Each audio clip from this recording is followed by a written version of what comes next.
জান্নাতীদের পোশাক পরিয়ে দেয়া হবে। জান্নাতের পোশাক কেমন হবে জানেন? রেশমের পোশাক। ওয়া লিবাসুহুম ফিহা হারির। The dress will be in Jannah with fine green silk with the gold embroidery. জান্নাতে যারা থাকবে তাদের পোশাক হবে পাতলা সবুজ রঙের রেশমের কাপড়ের পোশাক, যেটার মধ্যে গোল্ডের স্বর্ণের ডিজাইন করা এমব্রয়ডারি করা থাকবে। ওই পোশাক পরিয়ে দেওয়া হবে আর বলা হবে নাম কান্নাউমিল আরুস। বাসর রাতে জামাই যেমনি আনন্দে ঘুমায় তুমিও ঘুমাও। দুনিয়াতে অনেক কষ্ট সহ্য করছো, দুনিয়াতে পুলিশের দৌড়ানি, র্যাবের দৌড়ানি, আছে না নাই? ইসলামের পক্ষে যারা কথা বলে নিজ এলাকায় পরবাসী, আছে না নাই? আহা, মামলা হামলা, ঝক্কি ঝামেলা ঝুঁকি একটার পর একটা, তার পিছু ছাড়ে না। সে ঘুমাইতেও পারে নাই, চিল্লায় বলেন ঠিক কিনা? আনন্দের ঘুম আমরা সেদিন দেব ইনশাল্লাহ, ঘুমেন না? নাম কানাউমিল আরুস। বাসর রাতে বর যেমনি কনেকে নিয়ে ঘুমায় ঘুমাও। দুনিয়াতে ঘুমাইতে পারো নাই, দুনিয়াতে খালি দৌড়াইছো। কি করছো? দৌড়ানির উপরে ছিল। আজকে দৌড়ানি নাই, আজকে দৌড়ানি হবে ওই দলে। কথা কন। যারা ইসলামের পক্ষে ছিল না, আজীবন ইসলামের বাঁশ দিয়েছে, আজকে ওদেরকে বাঁশ দেওয়ার পালা। সেদিন হিসেব উল্টে যাবে। কথা বলেন। এবার ওদেরকে প্রশ্ন করা হবে, তুই ক মার রব্বুক? কয় আমি জানি না। কি জানোস? কয় কিছুই জানি না। কি যে জানি না ওইটাও জানি না। দ্বিতীয় প্রশ্ন, ওয়ামা দীনুক? তোর ধর্মের নাম কি? কয় জানি না। ফেরেশতারা কয় আর প্রশ্ন বাকি একটা, তারপরে আঙ্গ খেলা শুরু। ওমান হাযার রাজুল? Do you know this person? দেখো তো এই লোকটার চিনা চিনা লাগে কিনা। কয় না, চিনি না, আমি কিচ্ছু জানি না, আমি কিচ্ছু মনে করতে পারছি না। খালি আমি মদ খাইতাম আর চিয়ার্স করতাম, এটা মনে আছে। আমি ইসলামের বিরুদ্ধে দৌড়াতাম, ইসলামের পক্ষের শক্তির উপর হামলা চালাতাম, এগুলো মনে আছে। কোরআনের বিরুদ্ধে ছিলাম, ইসলামের বিরুদ্ধে ছিলাম, বিশ্বনবীর বিরুদ্ধে ছিলাম। বিশ্বনবীর বিরুদ্ধে আমি বিষোদাগার করতাম, ইসলামের বিরুদ্ধে আমি জনপ্রচারণা চালাতাম। আজীবন আমার জীবনটারে আমি কাটিয়েছি ইসলামের বিপক্ষে। সুদ, ঘুষ, দুর্নীতি, যৌতুক, মদ ছিল আমার নিত্য সঙ্গী।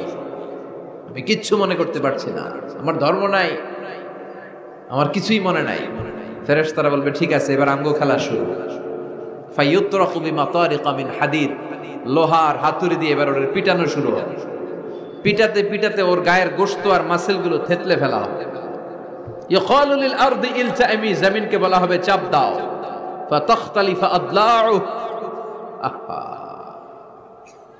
ওয়াল আয়াযু বিল্লাহ। কবরের এক পাশের মাটি আরেক পাশের মাটি এমন ভাবে চাপ দিবে, ডান পাশের পাজরের হাড় বাম দিকে ঢুকে যাবে, বাম দিকের হাড়টি ডান পাশে এসে যাবে। ওর চিৎকারে পুরো কবরস্থানটা থারথার করে কাঁপবে। ওরে বাঁচানোর তখন কেউ থাকবে না। ওর ক্ষমতা, ওর দাপট, ওর হুঙ্কার, ওর অহংকার ওরে বাঁচাতে পারবে না। চিল্লায় বলেন ঠিক কিনা? হাত্তা সা, কিয়ামত পর্যন্ত, কিয়ামত পর্যন্ত এই দুর্বিষহ জীবন সময় তার কাটতেই থাকবে। আল্লাহ কবরের এই আযাব থেকে তুমি আমাদেরকে বাঁচাও। সূরাতুল মুলক যারা নিয়মিত তেলাওয়াত করবে, আল্লাহর মেহেরবানিতে তাদের কবরে কোনো আযাব হবে না। পড়তে রাজি আছেন? কথা কয় না। পড়তে রাজি আছেন সবাই? বিষ্ণুই বললেন এখানেই শেষ নয়, আরো আছে। শাফাআত লি সাহিবিহা, এই সূরাটা কিয়ামতের দিন এই সূরা যে তেলাওয়াত করবে তার পক্ষে সুপারিশ করবে। কোরআন যদি আপনার বিপক্ষে আল্লাহর কাছে নালিশ করে, আপনার বাঁচার কোনো উপায় আছে? আপনার পীর সাহেব আপনারে বাঁচাইতে পারবে? চাইলে আপনার দলের নেতা, কথা কন, কেউ বাঁচাইতে পারবে আপনারে? কোরআন যেমনি আপনার বিরুদ্ধে দাঁড়ালে আপনারে বাঁচাতে পারবে না, কোরআন তেমনি আপনার পক্ষে দাঁড়ালে আল্লাহ আপনারে ফেলে দিতে পারবে না। কোরআন আপনার পক্ষে থাকলে আল্লাহ আপনাকে দয়া করবেনই। বিশ্বনবী বলেছেন ইকরাউল কুরআন ফাইন্নাহু ইয়াতি ইয়াউমাল কিয়ামাতি শাফিআন লিআসহাবি। কোরআন তেলাওয়াত করো, কেননা কোরআনের তেলাওয়াত এটা কিয়ামতের দিন তোমার জন্য সুপারিশ হয়ে দাঁড়াবে। এজন্য বিশ্বনবী বললেন যে ব্যক্তি সূরাতুল মুলক নিয়মিত তেলাওয়াত করবে, এই সূরাটা কিয়ামতের দিন ওই তেলাওয়াতকারীর জন্য আল্লাহর কাছে সুপারিশ করবে। এখানেই শেষ নয়, বিষ্ণু বললেন খাসামাত আন সাহিবিহা, এই সূরা যে তেলাওয়াত করবে তার পক্ষে আল্লাহর সাথে এই সূরাটা দাঁড়িয়ে তার পক্ষ নিয়ে আল্লাহর সাথে তর্ক করবে, ঝগড়া করবে। আল্লাহ তুমি ওরে জান্নাত দিবা না কেন, ওরে মাফ করবা না কেন, তুমি না গফুর, তুমি না গফফার, তুমি না রহিম, তুমি না রহমান, তুমি মাফ করে দাও। ও মিয়া, সুপারিশ করতেছে কে? সূরাতুল মুলক। সুবহানাল্লাহ কইবেন না? কতক্ষণ এই তর্ক আল্লাহর সাথে সে চালাবে? হাত্তা আদখালাহুল্লাহুল জান্নাহ, যতক্ষণ না আল্লাহ তার জান্নাতে না ঢুকায়। এখানেই শেষ নয়, বিষ্ণু বললেন মান কারাআ বিহা ফি লাইলাতিন ফাকাদ আকসারা ওয়া আতাবা, রাত্রি বেলায় যে এই সূরাটা তেলাওয়াত করবে ওই পুরো রাতটাকে বরকতময় করে দিবে কে? এজন্য বিশ্বনবী বলেন আমি চাই আমার সব উম্মত এই সূরাটা মুখস্থ করে নেক। আমার চাই আমার ছোট বড় আবাল বৃদ্ধ বনিতা সব উম্মতের হৃদয়ের মধ্যে এই সূরাটা গাঁথা থাক, মুখস্থ থাক, হিফজ করা থাক। আমরা বিশ্বনবীর উম্মত না? কথা কন। নবীর এই আশাটা আমাদের পালন করার দরকার আছে না নাই? আমরা কি পারি না এই সূরাটা মুখস্থ করে রাখতে? মাত্র 30 আয়াত, প্রতি মাসে কয়দিন? প্রতিদিন এক আয়াত করে মুখস্থ করলে লাগে কয়দিন? প্রতিদিন এক আয়াত করে মুখস্থ করলে 30 দিনে এই সূরা মুখস্থ করতে রাজি আছেন? সবাই রাজি আছেন তো? মনে থাকবে? নেক্সট টাইমে নেক্সট ইয়ারে আসলে জিজ্ঞেস করবো যে সূরা মুলক মুখস্থ হয়েছে কিনা। হ্যাঁ, মনে থাকবে তো? আল্লাহ তুমি তৌফিক দাও। এই সূরাটা পড়লে আল্লাহ আপনার দৃষ্টি শক্তিকে খুলে দিবে। আপনার চোখের সামনে কোনো পর্দা থাকলে পর্দাটা সরে যাবে। আপনি আল্লাহর মাহাত্ম্য বুঝতে পারবেন, আপনি আল্লাহরে চিনতে পারবেন, আপনি আল্লাহর অস্তিত্ব টের পাবেন। সুবহানাল্লাহ পড়েন। অনেকেই বলে যেটা দেখি না তা মানি না। যারা স্রষ্টাকে বিশ্বাস করে না তারা বলে আনসিন ইজ নাথিং, যেটা দেখা যায় না এটা বিশ্বাস করি না। নাস্তিক্যবাদের ছড়াছড়ি আছে না নাই? বাগেরহাটে কোনো নাস্তিক নাই মনে হয়, কথা কন। আছে আছে আছে। এত দাড়ি টুপি এগুলার ভিতরে ঢুকে কেমনে? ওগুলা পিছনে পিছনে থাকে, এগুলা আজীবন পিছনে পিছনে থাকবে। কথা বলেন। ইয়াং যুবক যারা আছে তোমরা একটা বই পড়বে, প্যারাডক্সিক্যাল সাজিদ, একটা বই আছে বাজারে, নাস্তিকদের বিভিন্ন প্রশ্নের জবাব। এই বইয়ের লেখক খুব ভালো করে ওই বইতে তিনি তুলে ধরেছেন। লেখকের নাম আরিফ আজাদ। এটা পড়লে শিক্ষিত যারা তাদের মনের মধ্যে এই ঘুরপাক করা প্রশ্নগুলোর উত্তর তারা পেয়ে যাবে। বইয়ের নাম প্যারাডক্সিক্যাল সাজিদ, আরিফ আজাদের লেখা। তো তার পাশাপাশি এই সূরাটা পড়লেও আমরা জানতে পারবো, কারণ এই সূরাটা হচ্ছে দি সূরা is an eye opener for us all, আমাদের সবার চোখ খুলে দিবে এই সূরাটা। আমাদের ঘুমন্ত বিবেককে জাগিয়ে তুলবে এই সূরাটা। যারা বলে যে স্রষ্টাকে দেখা যায় না তাদের জন্য এই সূরাটা একটা মেডিসিন। আল্লাহ কেমন যেন এই সূরায় বলতে চায় ওপেন ইউর আই, তুমি তোমার চোখ খোলো না একটু, you must find your god, তুমি তোমার আল্লাহরে খুঁজে পাবা। আপনি আকাশের দিকে তাকান, বাতাসের দিকে তাকান, জমিনের দিকে তাকান, আল্লাহরে খুঁজে পাবেন। সাইয়েদনা ইব্রাহিম তারার দিকে তাকালেন, বললেন মনে হয় এটাই আমার রব। পরে দেখে তারা নাই, কয় না না, আমার রব তো আমার ছেড়ে চলে যেতে পারে না। সাইয়েদনা ইব্রাহিম চাঁদ দেখলেন, পূর্ণিমার চাঁদ দেখে ভাবলেন তাহলে এটা তো তারার চেয়েও বড়, মনে হয় এটা আমার রব। পরে দেখলেন চাঁদও নাই, সাইয়েদনা ইব্রাহিম কয় আমিও আপনার লগে নাই। এরপরে সূর্য উঠলো, গগন বিদারী সূর্য পুরো জমিনটারে আলোকিত করে ফেললো। উনি বললেন হাদা আকবার, সূর্য অনেক বড়, তাহলে এটা আমার রব। পরে বিকেল বেলা যখন সূর্য ডুবে যায়, সাইয়েদনা ইব্রাহিম কয় না, আমার রব তো আমার ছেড়ে কোথাও চলে যেতে পারে। তখন তিনি চিন্তা গবেষণার মধ্য দিয়ে মহাসত্যের খোঁজ পেলেন। সুবহানাল্লাহ পড়ে। মহাসত্য হচ্ছেন একজন, চিৎকার করে বলতে হবে তিনি কে? সে আল্লাহ বলে গোলাম, আমার অস্তিত্ব অনুভব করার জন্য তোমাকে ডজন ডজন বই পড়া লাগবে না, ডক্টরের ডিগ্রি লাগবে না। তুমি আমার সৃষ্টি করা এ বসুন্ধরার দিকে তাকাও, এই গাছপালা নেয়ামত রাজির দিকে নজর বুলিয়ে তাকাও। তুমি সাগর দেখো, তুমি পাহাড় দেখো, তুমি ঝর্ণা দেখো, ঝর্ণার কলকলো আওয়াজের ভেতরে আমি আল্লাহরে খুঁজে পাবা। কথা কন। ঝর্ণা দেখছেন কেউ কোনোদিন? বাগেরহাটে আছে? কোথায় যেয়ে দেখছেন? সিলেটে, হিমছড়িতে। আহা, ঝর্ণার সামনে দাঁড়ালে বোঝাই যায় একজন এটাকে নিয়ন্ত্রণ করছে, একজন আছে, একজন থাকা লাগবে। একজন থাকা চাই যাকে ছাড়া মহাবিশ্ব এত সুন্দরভাবে চলতে পারে না। সাগরের দিকে তাকান। কক্সবাজারে গেছেন আপনারা? আহা, কি ক্ষুদ্র আমি, কি তুচ্ছ আমি, কি নগণ্য আমি। যখন আমার অলমোস্ট প্রতি সপ্তাহে কক্সবাজারে ফ্লাইট থাকে, আমার কক্সবাজারে অনেক প্রোগ্রাম থাকলে আমি বিকেলে আগে সাগরের সামনে চলে যাই, নিজে যে কত ছোট এটা দেখার জন্য। বঙ্গোপসাগরের সামনে দাঁড়ালে আয় রে, নিজের কি ইয়াতিম লাগে, কি ছোট্ট আমি, কি সাগরের গর্জন। হিমছড়িতে যখন যাই, সিলেটের মাধবকুণ্ডে যখন যাই, মালয়েশিয়াতে মাঝে মাঝে যাই, ক্যামেরন হাইল্যান্ডে কিছু ওয়াটারফল আছে। আল্লাহু আকবার, এই ঝর্ণার আওয়াজের মধ্যে মনে হয় যেন আল্লাহর জিকির শোনা যায়, ঠিক কিনা? ঝর্ণা ঝর্ণা ঝর্ণা রে, বলনা বলনা বলনা রে, কার বিরহে পাগল পাড়া তুই, কার মিলনে ফুল ফসলে ভরার তোর দুকুল বই, কার মিলনে ফুল ফসলে ভরার তোর দুকুল বই। ঝর্ণা ঝর্ণা ঝর্ণা রে, বলনা বলনা বলনা রে, কার বিরহে পাগল পাড়া তুই। সুবহানাল্লাহ পড়ে। ঝর্ণার দিকে তাকালে, আকাশের দিকে তাকালে, বাতাসের দিকে তাকালে আকাশের রব আল্লাহর অস্তিত্ব সেখানে আছে না নাই? চিল্লায় বলেন আছে না নাই? এই জন্য নাস্তিকদের যুক্তিগুলো খোড়া যুক্তি। তারা বলে আনসিন ইজ নাথিং, যেটা দেখি না ওইটা মানি না। এরকম কিছু গাধা আছে না নাই? হাদারাম, উল্লুক্কা পাঠা, কয় যেটা দেখি না ওইটা মানি না। আচ্ছা বলেন তো, আমরা কোনোদিন আমেরিকা দেখছি সরাসরি? কথা কয় না। টিভিতে দেখছি, বইতে দেখছি আমেরিকার ছবি, কিন্তু সরাসরি এটা আমেরিকা দেখছি? তাই বলে আমরা আমেরিকা মানি না? কথা বলেন। নাস্তিক যারা কথা বলে এরা বাতাস দেখতে পায়? উত্তর দেন, বাতাস দেখা যায়? তো নাস্তিকের যারা দল, নাস্তিকের গোষ্ঠী, ওরা কি বাতাসকে মানে না? Why do you believe on that? Why do you believe on air in the atmosphere? বায়ুমণ্ডলে যে বাতাস আছে এটা কেন মানো? বাতাস তো দেখো না। কে কারো যখন মাইগ্রেনের পেইন হয় মাথায়, আমার প্রচন্ড ব্যথা, আপনারা কি দেখতে পাচ্ছেন ব্যথাটা? কিন্তু মাথায় যে ব্যথা হয় এটা আপনারা মানেন না, নাস্তিকেরা মানে না। তাহলে ওদের যুক্তির কোনো গ্রাউন্ড আছে? কোনো গ্রাউন্ড নাই।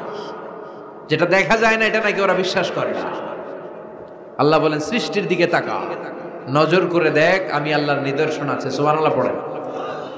নাস্তিকদের কিভাবে আপনি বুঝাবেন? একটা ঘটনা বললে চমৎকার বুঝতে পারবেন। কুফা নগরীতে এক নাস্তিক ছিল, সে এরকম বলতো, যেটা দেখি না ওইটা মানি না। সবাই বলে আমাদের একজন ইমাম আছে, ওনার নাম নু'মান ইবনু সাবিত, উনি তোমারে দেখায় সারবে আল্লাহরে। সে বলে তাই? তাহলে ডাকো তো, তার সাথে আমি তর্ক করব। অ্যাপয়েন্টমেন্ট দেয়া হলো জুমার পরে ঠিক ভর দুপুরে 2টায়। নু'মান ইবনু সাবিত ওনার আসল নাম, ওনার লকব হচ্ছে আবু হানিফা। ইমাম আবু হানিফারে ছিলেন না? ইমাম আল আযম। উনি আল্লাহর পক্ষে নাস্তিকের সাথে লড়বেন, আর নাস্তিক আল্লাহর বিপক্ষে লড়বেন। সময় দেয়া হয়েছে জুমার সালাতের পর ভর দুপুরে 2টা। ঠিক সময় নাস্তিক এসেছে, হাজার হাজার মানুষ এসেছে, আসে নাই ইমাম আবু হানিফা। নাস্তিক তো রেগে মেগে আগুন, আমারে সময় দিয়ে উনি আসে নাই কেন? আসে না কেন? আধা ঘন্টা, 1 ঘন্টা, 1.5 ঘন্টা চলে যায়, আসে না। প্রায় 2 ঘন্টা পরে ইমাম আবু হানিফা দৌড়ে দৌড়ে আসলেন। নাস্তিক বলে আপনার তো সময়ের কোনো জ্ঞানই নাই, আপনার সাথে কোনো তর্ক চলবে না। ইমাম আবু হানিফা বললেন ইনদি উযর, আই হ্যাভ অ্যান এক্সকিউজ, আমার একটা এক্সকিউজ আছে। কি এক্সকিউজ?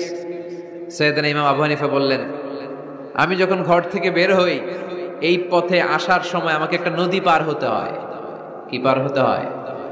আজকে যে দেখি নদীর সামনে কোনো নৌকা নাই, মানুষ নাই, কেউ নাই, কেউ নাই। হঠাৎ দেখলাম নদীর পাশে বিশাল একটা বড় গাছ, গাছটা এমনি এমনি 2 ভাগ হয়ে গেল।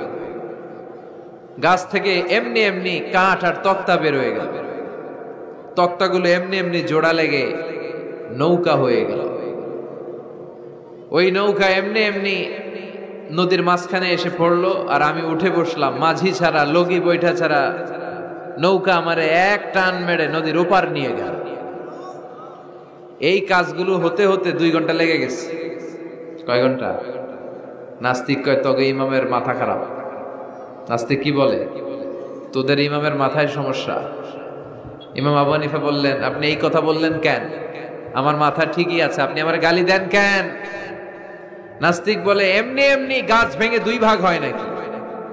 এমনি এমনি করাত ছাড়া গাছ কেটে তক্তা বানানো যায় নাকি?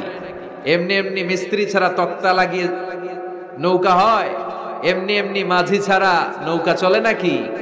সাইয়েদানা ইমাম আবু হানিফা বললেন, এই তো আপনি লাইনে চলে আসছেন, এখন আপনারে বুঝাইতে খুব সুবিধা হবে। এমনি এমনি নৌকা হয় না, তক্তা হয় না, এমনি এমনি গাছ কেটে দুই ভাগ হয় না, তাহলে আকাশটা কেমন করে এমনি এমনি হলো? এই জমিনটা কেমন করে এমনি এমনি হলো? দ্বিপ্রহরের জলজলের সূর্যটা কেমন করে প্রতিদিন দিনক্ষণ টাইম ঠিক করে সকালে পূর্ব দিক থেকে উঠে পশ্চিম দিকে ডুবে যায়? কেমন করে আকাশ থেকে বৃষ্টি নামে এমনি এমনি? কেউ যদি এটা না করে এমনি এমনি কেমন করে পৃথিবী সৃষ্টি হয়? নাস্তিকের ঘুমন্ত বিবেক এবার জাগ্রত হয়েছে, এবার সে চোখ মেলে তাকিয়েছে। সেজন্য এই পৃথিবীতে এখন নতুন এসেছে, সে নতুন করে আবার পৃথিবী দেখতে লাগলো। তাই তো সুবহানাল্লাহ কইবেন না? তাই তো এমনি এমনি তো কিছু হতে পারে না। There should be someone who is controlling everything. একজনকে থাকাই লাগবে যিনি মহাবিশ্ব নিয়ন্ত্রণ করছে। চিল্লায় বলেন, যিনি কে? নাস্তিক অবাক, তাই তো, আসলেই তো আমি একটা বোকা, আসলে আমি হাদারাম, আমি তো এইভাবে কখনো ভাবি নাই। ও ইমাম, আপনাকে শুকরিয়া, আপনার হাত দেন, আপনার হাতে চুমু খাই, আপনার হাতে হাত রেখে আমি শাহাদা বাক্য পাঠ করতে চাই, আপনি আমারে পড়িয়ে দেন লা ইলাহা ইল্লাল্লাহ মুহাম্মাদুর রাসূলুল্লাহ। কালিমা পড়ে মুসলমান হয়ে গেলেন। আল্লাহু আকবার।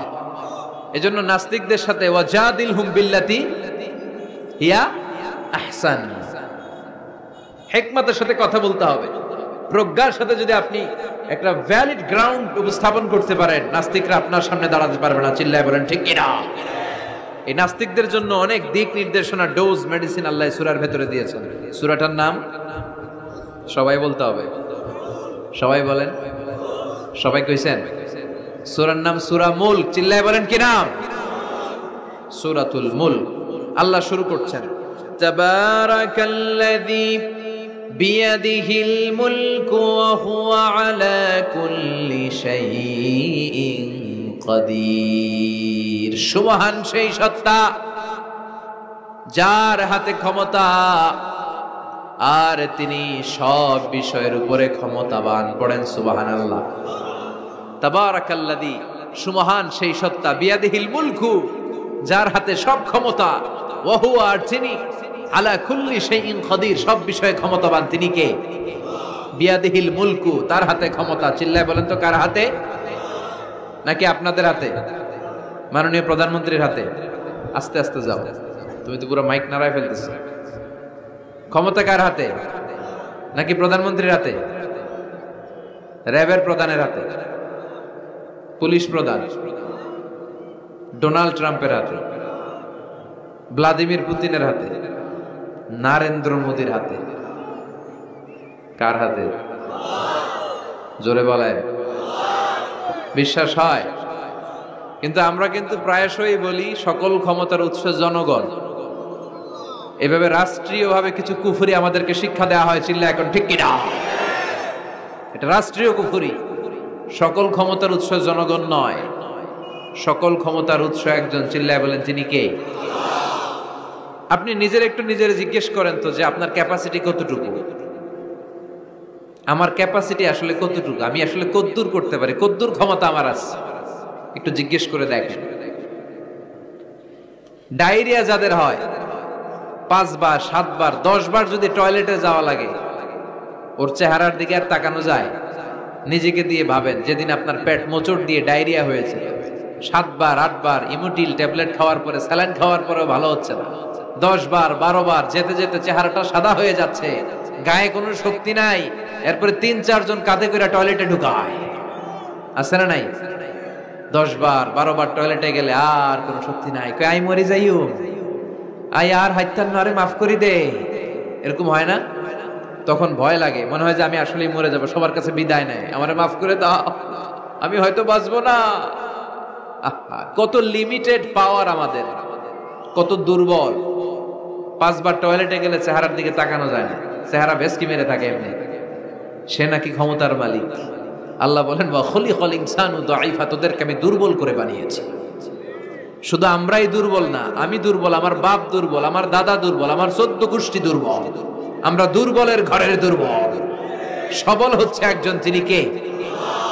এজন্য সকল ক্ষমতার উৎস কোন দৃষ্টিতে কোন যুক্তিতেই টিকে না যে সকল ক্ষমতার উৎস নাকি মানুষ। এই কথাটা যুক্তির আলোকে টিকে? সকল ক্ষমতার উৎস কে? কি ক্ষমতা আছে আমাদের? কোনো ক্ষমতাই নাই। আজকে কেউ যদি পেছন থেকে চিৎকার দিয়ে বলে হুজুর প্যান্ডেলে সাপ, মজা করে বলছে, এতেই অনেকে খুঁজতেছে কই সাপ, কই সাপ। দেখছেন ক্ষমতার মালিক নাকি আমরা? আর আসলে যদি 3-4টা সাপ ফস করে এদিক দিয়ে ফানা তুলতো, black mamba, king cobra, python, হ্যাঁ, এই সাপগুলো যদি ফস করে এখানে ঢুকতো, আপনাদেরকে খুঁজে পাওয়া যেত? এতক্ষণ স্লোগান চলে, এখন দৌড়। আছে না নাই? আহা, সাপ বাদ দেন, ভাউয়া ব্যাং চিনেন অথবা কোলা ব্যাং? বাগেরহাটে কি বলে, কি করে? খালি লাফায়। 10টা ভাউয়া ব্যাং 2টা স্টেজে আর 8টা প্যান্ডেলে ছেড়ে দেওয়া হলো, অবস্থাটা কি হবে জানেন? ভাউয়া ব্যাং আর কি লাভ দিবে? এর চেয়ে বড় লাভ দিবেন আপনারা। এর চেয়ে বড় লাফাইতে লাফাইতে আমরা ভাগবো। এই হচ্ছে আমাদের অবস্থা। নিজেকে একটু জিজ্ঞেস করেন যে how much capacity I belong, কতটুকু ক্ষমতা আমার আছে। আহা, মাঝে মাঝে বাসে যখন আমরা চড়ি পেশাব চাপে না? কথা বুঝতেছে না বোধহয়। আমরা বাসে করে সফরে যাচ্ছি, পেশাব চাপে না? চাপে। ড্রাইভাররে অনুরোধ করার পরে ড্রাইভার বলে এই বাসের নিয়ম হচ্ছে ঢাকা টু কক্সবাজারে থামবে একবার। কয়বার? আরো 20 কিলোমিটার পরে ওইখানে থামানো হবে। ওই বেটার যান যায় যায় পেশাবের চাপে। এরকম পরিস্থিতিতে আমরাও জীবনে কালে ভদ্রে 2-1বার পড়েছি কিনা? ওই সময়ের কথাটা একটু খেয়াল করেন যে আপনার কি অবস্থা হয়েছিল তখন। সে নাকি ক্ষমতার মালিক, সে নাকি সকল ক্ষমতার উৎস, যার 10 মিনিটের পেশাব আটকে রাখার ক্ষমতা তার থাকে না। এজন্য মানুষ কখনো ক্ষমতার উৎস হতে পারে না। চিৎকার করে বলতে হবে সকল ক্ষমতার উৎস কে? কি দুর্বল আমরা। মশা কামড়াইলে মশারে ধরতে পারি না, মারতে পারি না, দৌড়। মশা ওইরা কই চলে যায় খুঁজেও পাই না। কুত্তা এম করে কামড়াইলে আমরা কুত্তারে কামড়াইতেও পারি না। কথা বলেন, অসহায় হয়ে তাকিয়ে থাকি। আহা, কি দুর্বল আমরা, কি দুর্বল। কোনো ক্ষমতা নাই। তুফান, ঝড়, জলোচ্ছ্বাস, ভূমিকম্প হলে টের পাওয়া যায় আমরা কত দুর্বল। বাগেরহাটে মনে ভূমিকম্প হয় না? হয়। আহা, মাঝে মাঝে মাঝরাতে 3টায় 4টায় ভূমিকম্প হয় না? লোকজন দৌড়, কেউ লুঙ্গি সহ দৌড়, কেউ লুঙ্গি থুইয়া দৌড়, কারণ আগে জান বাঁচাতে হবে, এটা ফরজ। কি বিপদে আমরা পড়ে যাই, দৌড়। দুধের বাচ্চাটা পড়ে থাকে, ওরে কোলে নিয়ে দৌড় দিব, নাকি স্ত্রীকে ডাকবো, নাকি ভাড়াটিয়াদেরকে উঠাবো, নাকি ছাদ থেকে নিজেই লাফ দেব? ভূমিকম্প যখন শুরু হয়, আমেরিকা যখন ভূমিকম্প শুরু হয়, ডোনাল্ড ট্রাম্প যে বিল্ডিং এ থাকে, ডোনাল্ড ট্রাম্প মনে হয় দৌড় দেন। কথা বলেন। আমাদের প্রধানমন্ত্রী যে বিল্ডিং এ থাকে, ওই বিল্ডিং এ যদি ভূমিকম্প হয়, কথা কন। আমি কই নাই কিন্তু, আপনারা কইছেন। দৌড়, বাঁচার জন্য দৌড় দিতে হয়। আমি একটা ভিডিও দেখেছি, একটা টেলিভিশন প্রোগ্রামে, লাইভ প্রোগ্রাম চলছিল, সরাসরি সম্প্রচার। লাইভ বুঝেন? সরাসরি সম্প্রচারের প্রোগ্রাম। তো লাইভ প্রোগ্রাম, উপস্থাপক বসে আছে এদিকে, এদিকে অতিথিরা। ইন দ্য মিন টাইম শুরু হয়েছে ভূমিকম্প। উপস্থাপক মাইক থুইয়া দৌড়, অতিথিরা ওঠে নাই, অতিথিরা বসে আছে, কারণ মেকআপ টেকআপ সব শেষ, ক্যামেরা রেডি। একটু পরে ভূমিকম্প আরো বেড়ে গেল, এবার অতিথিরাও দৌড়। আহা, কি অসহায়, কি দুর্বল। ভূমিকম্প যখন শুরু হয়, মানুষগুলো খালি দৌড়ায়, খোলা মাঠে যেতে চায়। বিল্ডিং টাওয়ার গুলো যেন গায়ের উপর থপাস করে না পড়ে বাঁচতে চায়। কি চায়? বাঁচতে চায়। যার বাঁচার জন্য লড়াই, ও নাকি ক্ষমতার মালিক। এটা বিশ্বাস করবে কেউ? কক্সবাজারে যখন তুফান শুরু হয়, জলোচ্ছ্বাস শুরু হয়, ওখানে একটা দ্বীপ আছে, পাহাড়ি দ্বীপ, নাম মহেশখালী। ওইখানে বৌদ্ধদের স্বর্ণ মন্দির আছে। সেখানে যখন তুফান 30 ফিট 40 ফুটের জলোচ্ছ্বাস হয়, ওই বৌদ্ধ মন্দিরের বৌদ্ধগুলো নিচে নেমে জিকির করা শুরু করে দেয় আল্লাহ। কার জিকির করে? কারণ ওরা খুব ভালো করেই জানে যে গৌতম বুদ্ধ আমাদের বাঁচাতে পারে না, বাঁচাতে পারে একজন। চিল্লায় বলেন যিনি কে? এই জন্য বিপদে পড়লে টের পাওয়া যায় যে আমরা কত দুর্বল। আমি গত পরশু ঢাকা থেকে এসেছি, আমার প্রোগ্রাম ছিল সাতক্ষীরায়। ঢাকা থেকে যশোর নভোয়ারে করে এসেছি। তো সেখানে যারা বিমানবালারা থাকে তারা কেমন যেন প্যান্ট ট্যান্ট স্যুট টুট পরে আসে, নিজেদেরকে সাজিয়ে গুছিয়ে। এই বিমানবালাগুলো লিপস্টিক মেখে নিজেকে মেকআপ করে প্রদর্শন করে, কারণ তাদের সৌন্দর্যটাই হচ্ছে এখানে আসল জিনিস। সৌন্দর্য না থাকলে এদেরকে এয়ার হোস্টেস বানায় না। আমরা সিটে বসলাম, ইনস্ট্রাকশন দিল বিমানটা এখন টেক অফ করবে। ইন দ্য মিন টাইম এই মেয়েটা মাইক্রোফোন হাতে নিয়ে বলতে আরম্ভ করলো, ভদ্র মহিলা এবং ভদ্র মহোদয়গণ, আপনারা আপনাদের সিট বেল্ট গুলো বেঁধে নিন। এখনই আমাদের উড়োজাহাজটি শাহজালাল আন্তর্জাতিক বিমানবন্দর থেকে 14,000 ফিট উপর দিয়ে যশোর বিমানবন্দরে উদ্দেশ্যে ছুটবে। আল্লাহু আকবার, আল্লাহু আকবার, আল্লাহু আকবার। তো আমি ঘাড় ঘুরে তাকাইলাম, কিরে আল্লাহু আকবার পরে কেডা? পরে তাকাই দেখি ওই মেয়েই পড়তেছে, কাগজের মধ্যে লেখা।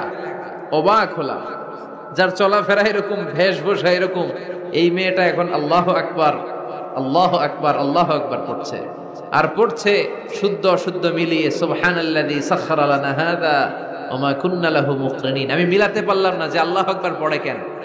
পরক্ষণে আমি বুঝলাম যে এইমাত্র বিমানটা গ্রাউন্ড ছেড়ে দিয়ে 14,000 ফিট উপরে উঠে যাবে। ওদের সবার খুব ভালো করেই জানা, ওই 14,000 ফিট উপরে আকাশের মাঝে আমাদেরকে বাঁচানোর কেউ নাই। কেউ আমাদেরকে, পুলিশ আমারে বাঁচাতে পারবে না, এয়ারলাইন্সের ম্যানেজার আমারে বাঁচাতে পারবে না, কোন সিকিউরিটি আমারে বাঁচাতে পারবে না, ফায়ার সার্ভিসের ওরা আমাকে বাঁচাতে পারবে না। ওই 14,000 ফিট উপর থেকে আমারে বাঁচাতে পারে একজন। চিল্লায় বলেন যিনি কে? এটা খুব ভালো করে জানে, হিসাবটা খুব সহজ। এজন্য ওঠার আগে আল্লাহু আকবার লাগে, আর নিচে নামলেই দুম্মা চলে দুম। আছে না নাই? নিচে নামলেই কুছ কুছ হোতা হ্যায়। কথা বলেন, বিমান থেকে নামলেই কুছ কুছ হোতা হ্যায়। বিমানে ওঠার সময় আল্লাহু আকবার, আল্লাহু আকবার। কি অবস্থা আমাদের, কতটুকু ক্ষমতার মালিক। আসলে আমাদেরকে আল্লাহ তেমন কোনো ক্ষমতাই দেয় নাই, ক্ষমতার মালিক কে? সে আল্লাহ বলছেন, তাবারাকাল্লাযী বিয়াদিহিল মুলকু ওয়া হুয়া আলা কুল্লি শাইইন কাদির। সুমহান সেই সত্তা যার হাতে ক্ষমতা। চিল্লায় বলেন ক্ষমতা কার হাতে? তিনি আজীবন ধরে ক্ষমতার চেয়ারে আসীন, তার ক্ষমতার চেয়ার কেউ কেড়ে নিতে পারবে না। কথা বলেন, কথা কানাকে? বিএনপির ক্ষমতার চেয়ার কেড়ে নেয় আওয়ামী লীগ, আওয়ামী লীগের ক্ষমতার চেয়ার কেড়ে নেয় বিএনপি। এগুলো আমরা দেখছি না? এখন অবশ্য লম্বা সময় ধরে বাংলাদেশ আওয়ামী লীগ ক্ষমতার চেয়ারে আছে। হয়তো কোনো কারণে আওয়ামী লীগের পর আবার নতুন কোন দল ক্ষমতায় আসতে পারে কি পারে না? এভাবে পৃথিবীর রদবদল হয়। আজীবনের জন্য কেউ ক্ষমতার চেয়ারে বসে থাকতে পারে একজন ছাড়া। তিনি কে? আল্লাহ। সেই যে ক্ষমতার চেয়ারে বসছে, কেউ আল্লাহর ক্ষমতার চেয়ার কেড়ে নিতে পারবে? চিল্লায় বলেন পারবে? এই পৃথিবীতে যারা ক্ষমতায় আসে তাদের কারো ক্ষমতার মেয়াদ 5 বছর। এই যে বাংলাদেশ আওয়ামী লীগ নতুন করে ক্ষমতায় এলো, মেয়াদ কয় বছর? কথা বলেন, 5 বছর। কোন কোন দেশে 10 বছর। আল্লাহ যে ক্ষমতার চেয়ারে বসছে, আল্লাহর ক্ষমতার মেয়াদ কয় বছর? 20 বছর। কি কয়? হ্যাঁ, 50, 100 বছর। কয় বছর? আজীবন মেয়াদ। সুবহানাল্লাহ কইবেন না? হুয়াল আউয়ালু ওয়াল আখিরু ওয়াল যাহিরু ওয়াল বাতিন ওয়া হুয়া বিকুল্লি শাইইন আলীম। আল্লাহ বলে, আমি প্রথম, আমি শেষ, আমি গোপন, আমি প্রকাশ্য। আমি চিরকালের জন্য ক্ষমতার চেয়ারে বসেছি, কোনোদিন এই চেয়ার আমি ছাড়বো না। ঠিক কি না? উনি আজীবন ক্ষমতার মালিক। উনি শুরু থেকে আছেন, শেষ পর্যন্ত থাকবেন। সুবহানাল্লাহ পড়ে। আমার কথা কি বোঝা যাচ্ছে? বুঝতে পারতেছেন? পৃথিবীর অনেক দেশে আবার ডেমোক্রেটিক সিস্টেমে ভোটে জিতে ক্ষমতায় আসতে হয়। যেমন আমাদের দেশ ডেমোক্রেটিক কান্ট্রি, ভোট যার বেশি ক্ষমতা তার বেশি, ভোট পেয়ে ক্ষমতায় আসে। তো আল্লাহ তো ভোটে জিতে মনে হয় ক্ষমতায় আসছিল না? ভোট ছাড়া আসছে, কারচুপি করে আসছে আল্লাহ। হ্যাঁ, অনেক দেশে রাজতন্ত্র, মোনার্কি সিস্টেম, রাজার পোলা রাজা, আল্লাহর বাবা ছিল রাজা, এজন্য আল্লাহও রাজা। কথা বলেন। আল্লাহ বলে না, ভোটে জিতে আমার ক্ষমতার চেয়ারে বসা লাগে নাই, আমার বাবা নাই, আমার ছেলে নাই, আমার কেউ নাই, আমি একাই সব ক্ষমতার মালিক, আমি চিরকালের জন্যই ক্ষমতার চেয়ারে বসা। চিরকাল, আজীবন তিনি ক্ষমতার চেয়ারে থাকবেন। আবার অনেক সময় দেখা যায় ক্ষমতায় যেতে হলে অন্যান্য পার্টির সাথে কোয়ালিশনে যেতে হয়, শরিক বানাতে হয়। আল্লাহর ক্ষমতায় তো শরিক আছে না? আছে। আল্লাহ বলেন ওয়ালাম ইয়াকুল্লাহু শারীকুন ফিল মুলক, আমার ক্ষমতায় কোনো পার্টনার নাই, কোনো শরিক নাই। তোদের মতো আমি কারোর সাথে জোট করি নাই, জোট ছাড়া, শরিক ছাড়া, কোয়ালিশন ছাড়া আমি ক্ষমতার চেয়ারে বসা। আজীবন আমার ক্ষমতার মেয়াদ, কেউ আমার ক্ষমতার চেয়ার থেকে নামাতে পারবে না। পৃথিবীর অনেক দেশের এরকম নমুনা আমরা জানি, আন্দোলন করে সরকারকে ক্ষমতার চেয়ার থেকে নামানো হয়, আছে না নাই? গণ অভ্যুত্থান করে চেয়ার উল্টে দেওয়া হয়, মিলিটারি কু হয়, ক্ষমতার চেয়ারে আর থাকা যায় না। তো আমরাও যদি সবাই মিলে একটা আন্দোলনে নামি, তাহলে আল্লাহর ক্ষমতা শেষ। কি বলেন? আমরা 700 কোটি মানুষ, আমাদের সাথে পারবে আল্লাহ? 700 কোটি মানুষ আন্দোলন করলেও আল্লাহরে নামাতে পারবে না? বুঝে শুনে উত্তর দিয়েন। 700 কোটি কিন্তু পারবে? পারবে? আচ্ছা, জিন জাতিরা যদি বলে, জিনেরা তো আমাদের চেয়েও পাওয়ারফুল, তারা যদি বলে ও মানব জাতি আমরাও তোদের সাথে আছি, আল্লাহরে মানি না, মানুষ জিন ভাই ভাই, আল্লাহর আর রক্ষা নাই, তাহলে আল্লাহর ক্ষমতা শেষ? তাও না। কি বলে এগুলো? বলে কি? আচ্ছা, ফেরেশতারাও যদি বলে যে আমরাও আল্লাহর আর মানছি না, আমরা জিনেরা মানুষেরা 3 দলীয় জোট, 3 দলীয় জোট হলেও পারবে না। আল্লাহ বলে গোটা বিশ্বের সবাই মিলে যদি আমার বিরুদ্ধে আন্দোলনে লেগে যাস, আমার ক্ষমতার 1 ইঞ্চিও কমাতে পারবি না।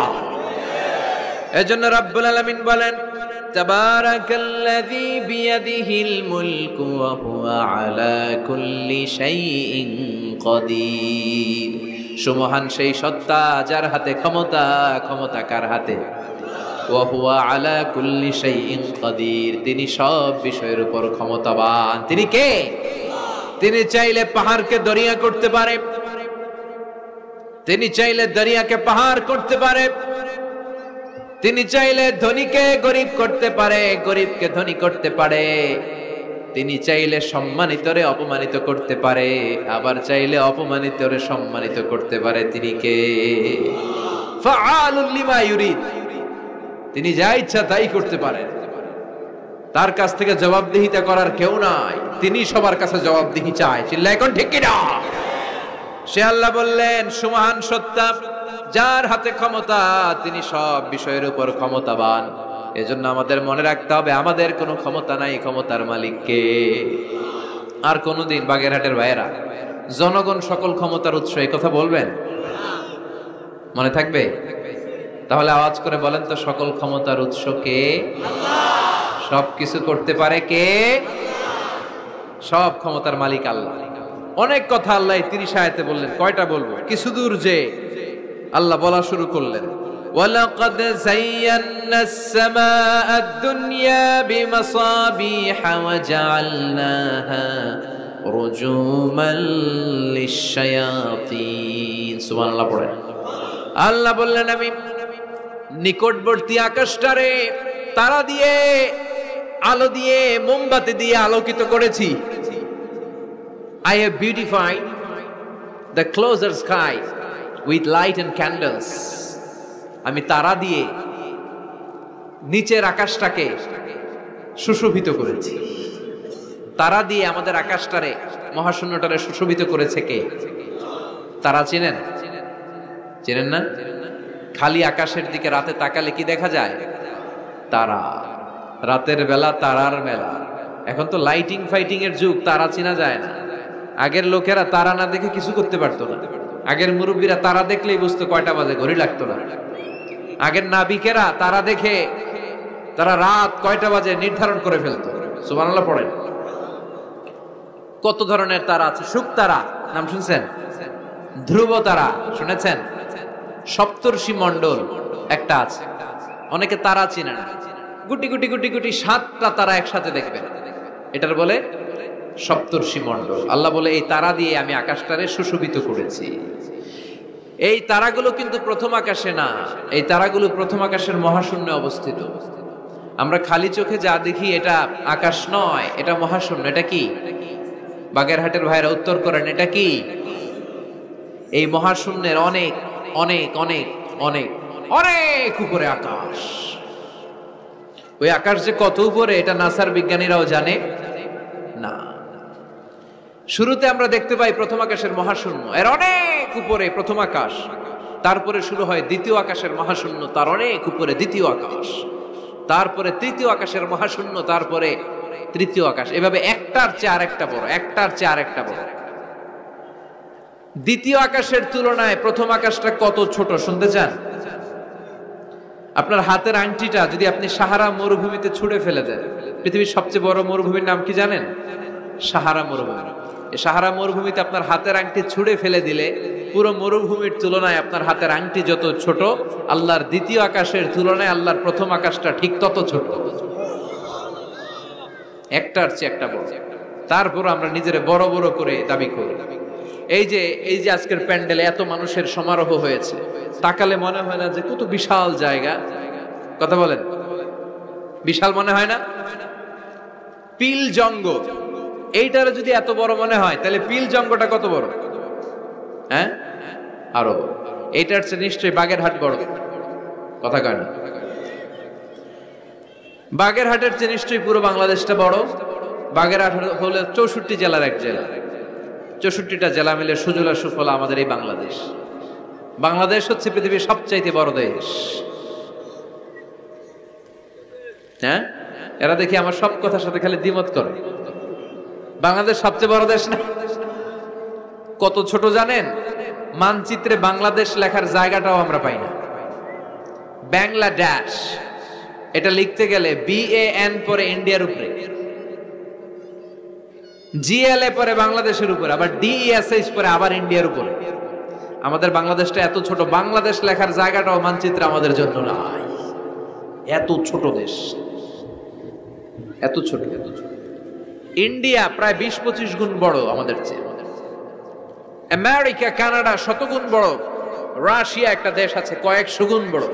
এরকম 200টা বিশাল দেশ মিলে পৃথিবী, 200টা দেশ মিলে পৃথিবীর 30 ভাগ, বাকি 70 ভাগ শুধু পানি। বাকি 70 ভাগ কি? এই স্থল আর জল মিলে আমাদের পৃথিবী। তাহলে আজকের এই প্যান্ডেলের জায়গার তুলনায় পুরো পৃথিবীটা কত বড়? সুবহানাল্লাহ কইতে পারলেন না? তাহলে এই পৃথিবীটা আমাদের কাছে এখন পর্যন্ত যেটা আমরা আলোচনা করলাম বোঝা গেল অনেক বড়, এত বড় পৃথিবী। কিন্তু আমরা শুনতে পাই যে সূর্যটা আমরা দেখতে পাই দিনের বেলা, ওই সূর্যটা নাকি এই বিশাল পৃথিবীর চেয়ে 13 লক্ষ গুণ বড়। চিন্তা করতে পারেন? খালি তো মাথা নাড়াইতেছেন। আসলে কি আমরা চিন্তা করতে পারি? 13 লক্ষটা পৃথিবী সূর্যের মধ্যে রেখে দেওয়ার জায়গা করে দিয়েছে কে? 9,30,00,000 মাইল দূরে সূর্য 8 মিনিট 18 সেকেন্ড সময় নিয়ে নেয় আলো পৌঁছাতে। এত বিশাল সূর্য। তার মানে কি সূর্যটাই সবচেয়ে বড়? এর চেয়ে অনেক বড় বড় তারা আছে। সূর্যের পরে পৃথিবীর সবচেয়ে কাছের তারার নাম প্রক্সিমা সেন্ট্রাই। গুগল করলে দেখবেন যে কত তারা। এরপরে alpha centauri A, alpha centauri B, এভাবে তারা শুরু। এটা ক্যারিনা, ব্যাটেলজিউস। যেই সূর্য পৃথিবীর চেয়ে 13 লক্ষ গুণ বড়, ব্যাটেলজিউস নামে একটা তারা আছে, ওই তারা সূর্যের চেয়ে 33 কোটি গুণ বড়। তার মানে কি ব্যাটেলজিউসই সবচেয়ে বড় তারা? না, এটা ছোট্ট সাইজের তারা। এইটার চেয়েও কত হাজার কোটি গুণ বড় তারা যে মহাশূন্যে আছে তার কোনো ইয়ত্তা আমাদের নাই। এরকম হাজার হাজার million trillion zillion pillion octillion তারা মিলে আমাদের এই গ্যালাক্সিটা গঠিত। আমাদের গ্যালাক্সির নাম মিল্কি ওয়ে। আমাদের গ্যালাক্সির নাম শুনছেন না? বিজ্ঞানে আমরা পড়ছি না? আমাদের গ্যালাক্সির নাম মিল্কি ওয়ে। আমাদের গ্যালাক্সির পরে আমাদের সবচেয়ে কাছের গ্যালাক্সির নাম অ্যান্ড্রোমেডা। কি নাম? আমাদের গ্যালাক্সি থেকে অ্যান্ড্রোমেডাতে পৌঁছতে 2.5 মিলিয়ন লাইট ইয়ার লেগে যাবে যদি লাইটের গতিতে আমরা ছুটি। 2.5 মিলিয়ন লাইট ইয়ার। 1 মিলিয়নে 10 লাখ, 2.5 মিলিয়নে 25 লক্ষ লাইট ইয়ার। এই পৃথিবীতে সবচেয়ে দ্রুতগামী যে জিনিসটার আবিষ্কার হয়েছে সেটার নাম আলো। সেটার নাম সবাই বলেন। আলো সবচেয়ে দ্রুত ছোটে। কত দ্রুত জানেন? 1 সেকেন্ডে 1,86,000 মাইল বেগে ছোটে। 1 ঘন্টায় না, 1 মিনিটে না, এক সেকেন্ডে ছুটে কদ্দূর? আরে 1 সেকেন্ড কইতে তো 2 সেকেন্ড লাগে। 1 সেকেন্ড এটা বলতে বলতে 2 সেকেন্ড লেগে যায়, কিন্তু 1 সেকেন্ডে নাকি সে 1,86,000 মাইল দূর চলে গেছে। এই আলোর গতি সম্পন্ন একটা রকেট যদি কেউ বানাতে পারে, যে রকেটটাও আলোর মতো সেকেন্ডে 1,86,000 মাইল বেগে ছুটবে, এরকম রকেট যদি বানানো যায়, তাহলে এই রকেট দিয়ে আমাদের গ্যালাক্সি থেকে আমাদের প্রতিবেশী গ্যালাক্সি অ্যান্ড্রোমেডাতে পৌঁছতে 25 লক্ষ বছর লেগে যাবে। সুবহানাল্লাহ বাড়িতে যায় বলবেন সবাই, চিৎকার করে পড়েন আল্লাহু আকবার। সে আল্লাহ বললেন, লাকাদ যায়্যানাস সামাআদ দুনিয়া বিমাসাবিহা ওয়া জাআলনাহা রুজুমান লিশ-শায়াতিন। আমি তোমাদের জন্য দুনিয়ার আকাশটারে সুন্দর সুন্দর তারা দিয়ে সুশোভিত করেছি। এরকম বিশাল বিশাল তারা, দেখতে তো মনে হয় ছোট্ট একটা ডটের মতো না, একটা ফোঁটার মতো মনে হয় না তারাগুলা? এত বিশাল বিশাল তারা মহাশূন্যে রেখেছে কে? চিল্লায় বলেন কে? এরপরে এই সূরার মাঝে মাঝে এসে আল্লাহ বললেন, হুয়াল্লাযী জাআলা লাকুমুল আরদা যালুলান ফামশু ফি মানাকিবিহা ওয়া কুলু মির রিজকিহি ওয়া ইলাইহিন নুশুর। আল্লাহ বলে, আমারে তোরা চিনিস না, চিনে নে, আমি হলাম এমন সত্তা, আমি তোমাদের জন্য জমিনটারে সমতল বানিয়ে দিয়েছি, তাই যেখানে মন চায় তোমরা সুন্দর করে হেঁটে হেঁটে যেতে পারো। তার মানে এই নয় যেখানে খুশি সেখানে যাবা, শেষকালে আমার দিকে ফিরে আসতে হবে, ঠিক কি না? মিনহা খালাকনাকুম ওয়া ফিহা নুঈদুকুম ওয়া মিনহা নুখরিজুকুম তারাতান উখরা। মাটি থেকে বানালাম, মাটির কবরে পাঠালাম, আবার মাটির কবর থেকে আমাদেরকে উঠায়া দিবে কে? আল্লাহ বললেন যালুলান, আমি জমিনকে বানিয়েছি সমতল। আরেক আয়াতে বললেন হুয়াল্লাযী জাআলা লাকুমুল আরদা ফিরাশা, আমি জমিনকে বানিয়েছি বিছানা। সমান সমান না হলে আজকের প্যান্ডেলে এত সুন্দর করে আপনারা বসতে পারতেন? কথা বলেন না। প্যান্ডেলের এদিকে উঁচা, এদিকে নিচা, এদিকে খাড়া, এদিকে তেড়া, এদিকে গর্ত, এদিকে ভাঙ্গা, এরকম হইলে আজকে প্যান্ডেলটা সমান হইতো? এই সমান করে দিছে কে? আমরা যখন বিমানে চড়ি, বিমানের জানলা দিয়ে নিচে তাকালে দেখা যায় আল্লাহ কেমন মনে হয় যে সবুজ কার্পেট বিছাই দিছে। সুবহানাল্লাহ কইতে পারলেন না? আবার আল্লাহ বলে, সবুজ কার্পেট দেখে মনে করো না যে তোমরা বেঁচে গেলা, এই সবুজ কার্পেটের ভেতরে আগুন আছে না নাই? আমরা যে পৃথিবীর উপরে লাঙ্গল দিয়ে হাল চাষ করি, গাছ লাগাই, হেঁটে চলি, এই মাটিটার নিচে আগুন আছে। কি আছে? বিশ্বাস হয় নাকি আজগুবি কথা লাগে? রূপ কথা মনে হয় না? এই পৃথিবীর মাঝখানে আছে আগুন, জ্বলন্ত আগুন। আল্লাহ কোরআনে কসম কেটেছেন, ওয়াল বাহরিল মাসজুদ, ফুটন্ত টকবকে সাগরের পানির কসম। আমেরিকান নেভাল একাডেমির সায়েন্টিস্টরা তারা হিসাব মিলাতে পারে না, সাগরের পানি দেখি ঠান্ডা, কিন্তু আল্লাহ কয় ফুটন্ত টকবকে সাগরের পানির কসম। এই গরম আল্লাহ পাইলো কই? তারা ভাবলো নিশ্চয়ই ভিতরে গরম আছে, নাইলে গরম আসলো কোত্থেকে? দেখি তো কোরআনের কথা সত্য কিনা। তারা সব সময় কৌতূহলী, এই কৌতূহলী তাদেরকে মহাবিশ্বের সুপার পাওয়ারের আসনে আসীন করেছে। আমাদের কোনো কৌতূহল নাই, আমগো আছে ফতুয়াবাজি। কথা কন, আমি তবলিগ, বাকি সব কাফের। আমি জামাত ইসলাম, বাকি সব মুনাফিক। আমি আহলে হাদিস, বাকি সব ঈমান হারাম। কথা কন, এই গুতাগুতি আছে না নাই? ফতুয়াবাজি আছে না নাই? একজনের পিছনে আরেকজন আছে না নাই? কি কারণে যে ফতুয়াবাজি করে, গীবত করে লেগে থাকে আল্লাহই জানে। এরা কি বুঝে এগুলো করে আল্লাহই জানে। খালি ফতুয়াবাজি, খালি গীবত, কেউ কারো ভালোটা দেখতে পারে না। একজন দাওয়াতি কাজ করতেছে, হকের কথা বুঝাচ্ছে, হাজার হাজার মানুষ তার স্পষ্ট ভাষা আর সহজ সাবলীল ব্যাখ্যার কারণে ইসলামের সৌন্দর্য খুঁজে পেয়েছে, কিন্তু তারেও ঠ্যাং ধরে নিচে নামাতে চায়। এটা বাংলাদেশ, এমন দেশটি কোথাও খুঁজে পাবে না কো তুমি। আহা, খালি ফতুয়াবাজি। একজন বলছিল বাংলাদেশের জাতীয় খেলা হাডুডু ক্যান।